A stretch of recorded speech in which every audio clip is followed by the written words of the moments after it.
So ఎవరైతే JNTUH జేఎన్‌టీయూహెచ్‌లో చదువుతున్నారో వాళ్ళకి second ఇయర్‌లో డీఎస్ అని ఒక సబ్జెక్ట్ అయితే ఉంది గైస్. డేటా స్ట్రక్చర్స్ అని సెకండ్ ఇయర్ వాళ్ళకి. సో ఆ సబ్జెక్ట్ గురించి ఈ ప్లేలిస్ట్ మొత్తం అయితే చదువుకుందాం మనము. డేటా స్ట్రక్చర్స్‌లో ఏమేమి టాపిక్స్ ఉంటాయి, ఇంపార్టెంట్ టాపిక్స్ ఏంది అవన్నీ నేను ఎక్స్‌ప్లెయిన్ చేస్తూ వస్తాను ప్రతి వీడియోలో. సో ఈ వీడియోలో ఇంట్రడక్షన్ టు డేటా స్ట్రక్చర్స్ అయితే నేర్చుకుందాము. ఫుల్‌గా ఇంట్రడక్షన్ టు దాంట్లో ఏమేమి ఉంటాయి అవన్నీ కూడా. నెక్స్ట్ వీడియోలో దాని గురించి క్లారిటీగా నేర్చుకుంటూ వెళ్దాం గైస్. సబ్జెక్ట్ కూడా మీ ఎవరైతే ఎగ్జామ్ ప్రిపరేషన్ స్టార్ట్ చేశారో మనకి ఈ వీడియోస్ చాలా బాగా యూజ్ అవుతాయి. సో ఈ వీడియోస్ మీకోసమే కంటిన్యూగా అన్నీ ఉంటాయి. చెక్ చేసుకుంటూ వెళ్ళిపోండి గైస్.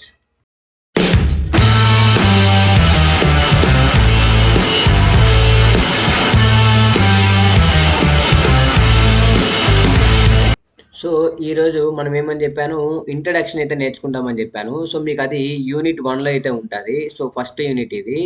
యూనిట్ 1లో ఇంట్రడక్షన్ టు డేటా స్ట్రక్చర్స్ అనేది యూనిట్ 1 మీకు. సో దాంట్లో ఏమేమి ఉంటాయి కాన్సెప్ట్స్ అనేవంతా నేర్చుకుందాం ఈరోజు. సో ఫస్ట్ మనకి తెలియాల్సింది ఏంటంటే, first what is data structure అని తెలియాలి. సో ఫస్ట్ మీకు డేటా ఏందనేది తెలియాలి గాయస్. ఇప్పుడు డేటా అంటే ఏంటి చెప్పండి. డేటా అనేది it is a collection of రా ఫ్యాక్ట్స్ ఆర్ రా ఫిగర్స్ అనమాట. ఇప్పుడు సపోజ్ మీ క్లాస్లో ఎంతమంది ఉన్నారు అంటే ఏమని చెప్తావు, మా క్లాస్లో ఒక 30 మంది ఉన్నారని చెప్తావు. సో ఇది ఒక డేటా అనమాట. సో దీన్ని ప్రాసెస్ చేస్తే వచ్చేది ఏంటంటే మనకి ఇన్ఫర్మేషన్ అనమాట. అంటే ఇప్పుడు మీ క్లాస్లో ఎంతమంది ఉన్నారా అని ఎవరైనా మిమ్మల్ని అడిగితే మీరేమని చెప్తారు, 30 మంది అని చెప్తారు. అదే అది వాళ్ళు ఎవరెవర్రా అంటే వాళ్ళ ఇన్ఫర్మేషన్ మొత్తం చెప్తారు. వాళ్ళ పేర్లు, వాళ్ళ ఊరు అంతా కూడా, వాళ్ళ నాన్న పేరు అదంతా ఇన్ఫర్మేషన్ కిందకు వస్తుంది. సో ఫస్ట్ నువ్వు ఏదైతే ఈ ఫిగర్ చెప్తున్నావో ఈ ఫిగర్ కలెక్షన్ ఆఫ్ ఫ్యాక్ట్స్, అదొక ఫ్యాక్ట్, అదొక ఫిగర్ అనమాట.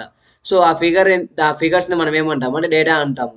సో అప్రాక్సిమేట్గా చెప్తావు ఒక డేటా ఇంత ఉంటుంది అని. దాన్ని ప్రాసెస్ చేస్తే వచ్చేది ఏంది, ఇన్ఫర్మేషన్. రాసుకొని పెట్టుకోండి, డేటా అంటే ఏంది, ఇన్ఫర్మేషన్ అంటే ఏంది అనేది. సో ఇప్పుడు data structures is not a programming language, అది కూడా ఒక point. It is not a programming language అని రాసుకోండి. It is not a programming language.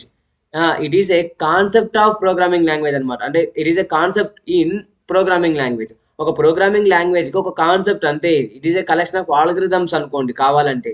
ఇప్పుడు మీకు ఆల్గరిథమ్స్ ఉంటాయి. ఈ ఆల్గరిథమ్స్ అన్నీ కూడా ఎలా వర్క్ అవుతాయి అనేది చెప్తుంది. బట్ దీని గురించి కొన్ని ఏదైనా ఫంక్షన్స్ ఉంటాయి, అవన్నీ ఏమవుతాయి, అబ్స్ట్రాక్ట్ అవుతాయి. అబ్స్ట్రాక్ట్ డేటా టైప్స్ అవుతాయి. అబ్స్ట్రాక్ట్ డేటా టైప్స్ ద్వారా మనం ఏం చేయొచ్చు అంటే, ఈ అబ్స్ట్రాక్ట్ డేటా టైప్స్కి ఏముంటాయి మనకి, సమ్ సెట్ ఆఫ్ రూల్స్ అయితే ఉంటాయి guys. Some set of rules అయితే ఉంటాయి. అంటే ఇది వచ్చి ఈ కాన్సెప్ట్స్ అన్నీ కూడా, దీంట్లో ఉండే కాన్సెప్ట్స్ అన్నీ కూడా ఆల్గరిథమ్సే. ఈ ఆల్గరిథమ్స్కి ఏముంటాయి, అబ్స్ట్రాక్ట్ డేటా టైప్స్ ఉంటాయి. ఆ అబ్స్ట్రాక్ట్ డేటా టైప్స్కి ఏముంటాయి, సమ్ సెట్ ఆఫ్ రూల్స్ ఉంటాయి అనమాట. ఆ సమ్ సెట్ ఆఫ్ రూల్స్ ద్వారానే మనము ఈ డేటా స్ట్రక్చర్స్ని యూజ్ చేసుకోవచ్చు. ప్రతి డేటా స్ట్రక్చర్కి ఒక ఆల్గరిథం ఉంటుంది. ఆ ఆల్గరిథంకి ఒక అబ్స్ట్రాక్ట్ డేటా టైప్ ఉంటుంది. ఆ అబ్స్ట్రాక్ట్ డేటా టైప్కి సమ్ సెట్ ఆఫ్ రూల్స్ ఉంటాయి అనమాట. ఓకే. సో ఇప్పుడు అదంతా దాని గురించి మొత్తం ఇంకా క్లియర్గా నేర్చుకుందాం చూడండి. సో ఫస్ట్ ఇప్పుడు మీరు చూసుకున్నట్లయితే, ఆగండి దీని పైకి జరిపేద్దాము.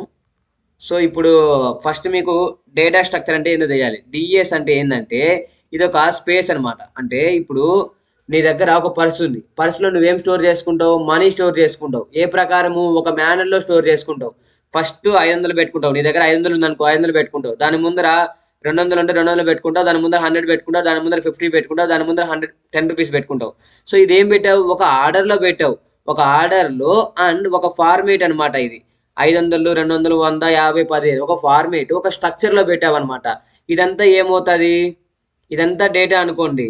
నువ్వేం దేంట్లో పెట్టావు, ఒక స్ట్రక్చర్లో పెట్టి అది ఎక్కడ స్టోర్ చేస్తున్నావు, పర్స్లో స్టోర్ చేస్తున్నావు.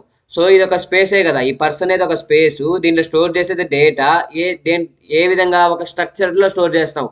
సో ఇది కూడా ఒక డేటా స్ట్రక్చర్ అనొచ్చు. ఎలా అంటే, ఒక data structure is a space. It is used to store the data and retrieve the data and modify the data. మీకు అర్థమైంది అనుకున్నా. Data structure is a space. It is used to store the data and retrieve the data, modify the data. ఓకేనా. So ఈ మూడు అయితే మనం perform చేయొచ్చు ఒక డేటా స్ట్రక్చర్స్ పైన. సో ఈ డేటా స్ట్రక్చర్స్కి సమ్ ఆల్గరిథమ్స్ ఉంటాయి. ఆ ఆల్గరిథమ్స్ని మనం ఏ ప్రోగ్రామింగ్ లాంగ్వేజ్లో అయినా ఇంప్లిమెంట్ చేయొచ్చు అనమాట. ఇప్పుడు మీకు నార్మల్గా తెలిసిందే కదా, ఒక ఆల్గరిథం ఉంటే ఆ ఆల్గరిథం బట్టి ప్రోగ్రామ్ రాస్తామని చెప్తాం. ఈ ఆల్గరిథంని నేను సిలో అన్న ప్రోగ్రామ్ రాయొచ్చు, పైథాన్లో అన్న ప్రోగ్రామ్ రాయొచ్చు, జావాలో అన్న రాయొచ్చు. మీరు ఇంటర్వ్యూకి వెళ్తే కూడా మీకు ఆల్గరిథం ఇస్తాడు. మీరు ఏ లాంగ్వేజ్లో అయినా ప్రోగ్రామ్ రాయొచ్చు అనమాట. అది మీ ఇష్టం. బట్ మనకి ఇక్కడ జేఎన్‌టీయూ సబ్జెక్ట్‌లో ఈ డేటా స్ట్రక్చర్స్ అనేవి సి లాంగ్వేజ్‌లో ఇచ్చారనమాట. సో, మనం సిలోనే నేర్చుకుందాం దీన్ని ఇంప్లిమెంట్ చేసే విధానం అంతా. బట్ మనం డేటా స్ట్రక్చర్స్ ఏవి, అవి అంతా ఎన్ని రకాలు అనేది క్లారిటీగా నేర్చుకుందాము. ఓకే. ఇప్పుడు మీకు తెలియాల్సింది ఏంటంటే టైప్స్ ఆఫ్ డేటా స్ట్రక్చర్స్ తెలియాలన్నమాట. Types of DS. Types of డిఎస్లో ఫస్ట్ ఏముంటుందంటే ఇక్కడ లీనియర్ డేటా స్ట్రక్చర్స్ ఉంటుంది. లీనియర్ డేటా స్ట్రక్చర్స్ అనమాట. ఇంకోటి వచ్చి నాన్ లీనియర్ ఉంటుంది. సో ఫస్ట్ మీరు లీనియర్ డిఎస్ అంటే ఏంది, నాన్ లీనియర్ డిఎస్ కిందకి ఏమేమి వస్తాయని నేర్చుకోవాలి. So first linear data structures కిందకి దాంట్లో కూడా మనకి స్టాటిక్, డైనమిక్ అని ఉంటుంది. ఓకేనా, స్టాటిక్, డైనమిక్. స్టాటిక్ అంటే నువ్వు ప్రోగ్రామ్లను డిక్లేర్ చేసేయడం. స్టాటిక్లో ఏమొస్తుంది అంటే అరేస్ అని వస్తాయి అనమాట. అరేస్ అని వస్తుంది. డైనమిక్లో ఏమొస్తుంది అంటే స్టాక్, మళ్ళీ లింక్ లిస్టు, ఇంకొకటి వచ్చి క్యూస్ అనమాట. Okay, stack, link list, queue అనేదేమో డైనమిక్ డేటా స్ట్రక్చరు. స్టాటిక్ డిఎస్లో ఏమొచ్చింది, అరేస్ వచ్చాయన్నమాట. ఎందుకంటే అరేస్ అనేవి మీరు ప్రోగ్రాంలోనే డిక్లేర్ చేసేస్తారు. ఏ ఆఫ్ 5 అన్నారు అనుకోండి, ఆ 5ని మనం ఏం చేస్తాం, ఆ యొక్క సైజుగా ప్రీడిఫైన్ అక్కడ ప్రోగ్రామ్లో డిక్లేర్ చేస్తున్నాం కాబట్టి ఇది స్టాటిక్ వే అనమాట. సో అదే ఇక్కడ స్టాటిక్లో ఏమొచ్చింది, అరేస్ వచ్చాయి. డైనమిక్లో ఏముంది, స్టాక్, క్యూ, లింక్ లిస్టు. అంటే మీరు స్టాక్ అనే దాంట్లో ఎన్ని ఎలిమెంట్స్ అయితే యాడ్ చేస్తారు పోతారో ఆ టాప్ అనే ఎలిమెంట్ పెరుగుతూ పోతుంది కాబట్టి డైనమిక్గా మారిపోతుంది. సో దీని గురించి అంతా నెక్స్ట్ క్లాసెస్లో డిస్కస్ చేద్దాం క్లియర్గా. బట్ మీకు తెలియాలి కదా, మిమ్మల్ని ఎగ్జామ్లో కానీ ఎక్స్ప్లెయిన్ డేటా స్ట్రక్చర్ కాన్సెప్ట్ అన్నప్పుడు మీరు ఫస్ట్ డేటా అంటే ఏందో రాయండి, ఇన్ఫర్మేషన్ అంటే ఏందో రాయండి, డేటా స్ట్రక్చర్ అంటే ఏందో రాయండి, టైప్స్ ఆఫ్ డేటా స్ట్రక్చర్స్ అని చెప్పి ఈ ఫ్లో చార్ట్ అయితే వేయండి. ఈ ఫ్లో చార్ట్ వేసి దీనికి మీనింగ్స్ రాయండి అనమాట. ఫస్ట్ ఏది లీనియర్ డేటా స్ట్రక్చర్ అంటే ఏంది, ఫస్ట్ లీనియర్ డేటా స్ట్రక్చర్ అంటే the elements of the data is arranged in sequential manner or linear. Data is arranged in a data structure. If it is a sequential, it is called linear data structure. Otherwise it's called non linear data structure. So దీని ఒక point రాయండి, దీనికి ఒక point రాయండి. ఒక data స్ట్రక్చర్లో మనం store చేసే data అనేది సీక్వెన్స్లో కానీ స్టోర్ అయితే దాన్ని మనం లీనియర్ డేటా స్ట్రక్చర్ అంటాము. ఒకవేళ అది డిఫరెంట్గా ఇష్టం వచ్చిన స్టోర్ అయితే దాన్ని ఏమంటాము, నాన్ లీనియర్ డేటా స్ట్రక్చర్ అంటాం అనమాట. సో లీనియర్ డేటా స్ట్రక్చర్లో స్టాటిక్, డైనమిక్.